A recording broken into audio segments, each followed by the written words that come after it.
Live from Studio 52, this is Weekend Sunrise with Monique Wright and Andrew O'Keefe.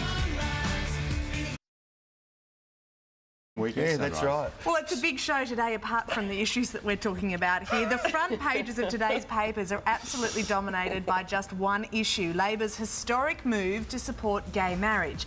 Now, on yesterday's show, we spoke with people very passionate in their support, and soon after, they joined thousands on a march through Sydney's streets. Problem, of course, is this. Although Labor now recognises gay marriage from their official policy platform, it doesn't mean it'll actually happen, because the party also agreed to support a conscience vote, meaning that MPs can vote any way they like when it comes before Parliament. That places the pressure on the coalition, should they too support a conscience vote, which would of course elevate the chances of that particular piece of legislation passing. What do you think? We'll talk more about that shortly, and as always, we would welcome your view. But first up, though, it's news with Jen.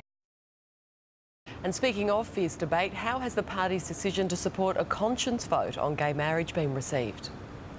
Well, Jess, while many gay marriage supporters have hailed this move as a step forward, they say it doesn't go far enough, and we saw them out in their thousands yesterday saying that they won't be giving up their fight until same-sex marriage is recognised in law. But the fact that Labor MPs have been granted a conscience vote on this when it does come to Parliament means that it is unlikely to become law. Legislation will be introduced next year, but with some Labor MPs siding with the coalition and possibly some independents on this, it's unlikely to get through at this stage. Jess?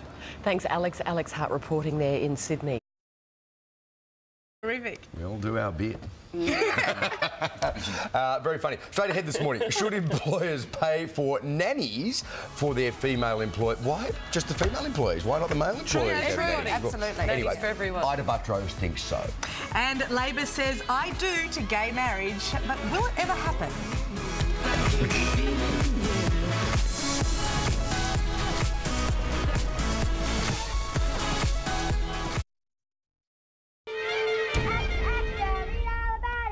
Welcome back. Well, today's papers call it historic. The move by Labor to recognise gay marriage dominates front pages across the country, but although the party position has changed, gay marriage may still not happen because Julia Gillard's push for a conscience vote was also supported by the party.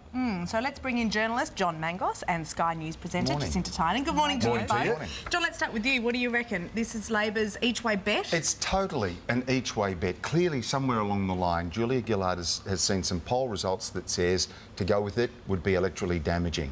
However, there's the progressive element of the party, and there's the Catholic Church deeply embedded in the Labor Party. This is the easy way for her to go ahead with it without causing her own personal electoral damage, because there are conservative elements, of course, in the Labor Party that don't go with it, as we saw at the conference yesterday, religious groups. So this preserves her electoral damage to an extent, yet allows the party to be progressive. So it's the total each-way bet, in my opinion.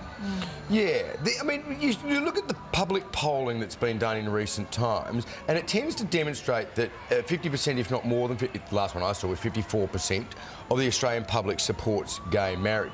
So, you know, the fear of the electoral damage, I don't know, maybe misguided. The Greens are pushing that number. I don't think it's that high. Well, actually, I saw the figure that said that 3/4 of Australians think it's inevitable. Obviously, that's slightly different. That's slightly different. 80% of women want to see Yeah, gay marriage. right. So there's definitely a push there. We're at a Is that because women have gone off men? Yeah, let's talk Men have about, gone off. Actually, let's just scrap that and talk about that. Yeah.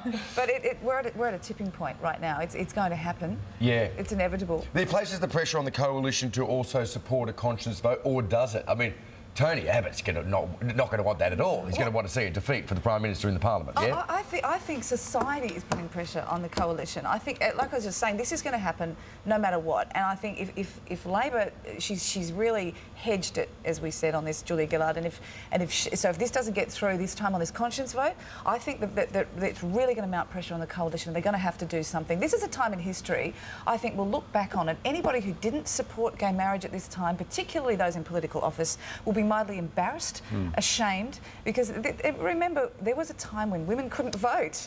I mean, ludicrous, archaic things that we now take for granted. There was a time when a woman could not be Prime Minister, Julia Gillard, and now I think we'll look back and say, remember that time when gays couldn't marry? It's a human right, and just time. Yep, you did right. Just as there are Republicans in the Liberal Party, there are homosexuals in the Liberal Party. Yeah. No. Allegedly. And, you know, and so they'll have their say.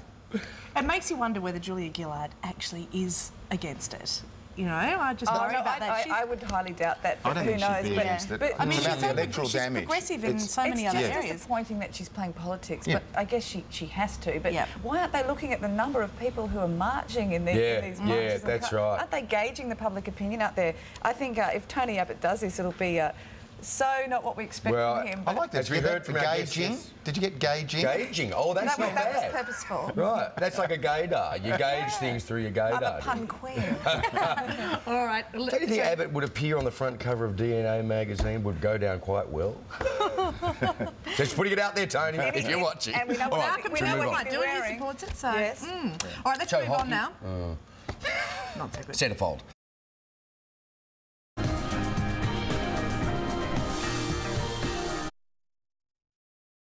But next, from protests on the streets to a history-making vote, here comes the Riley Diary.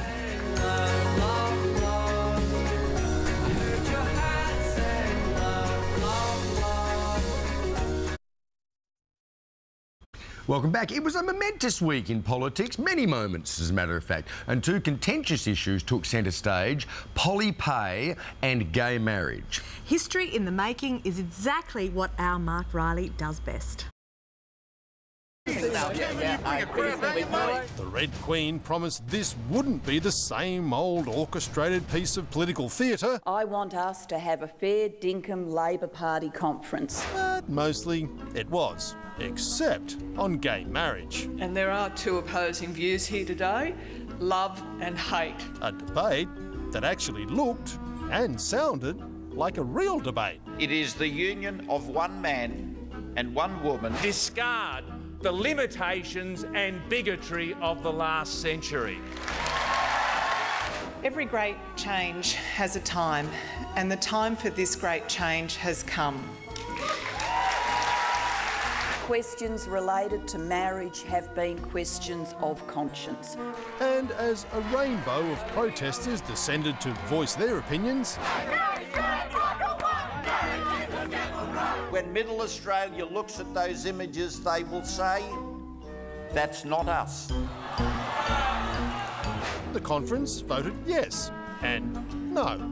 Yes to supporting gay marriage in principle, but no to a binding party vote in practice, compromising on a conscience vote, meaning gay marriage will only get through the parliament if the slugger allows his side a conscience vote too.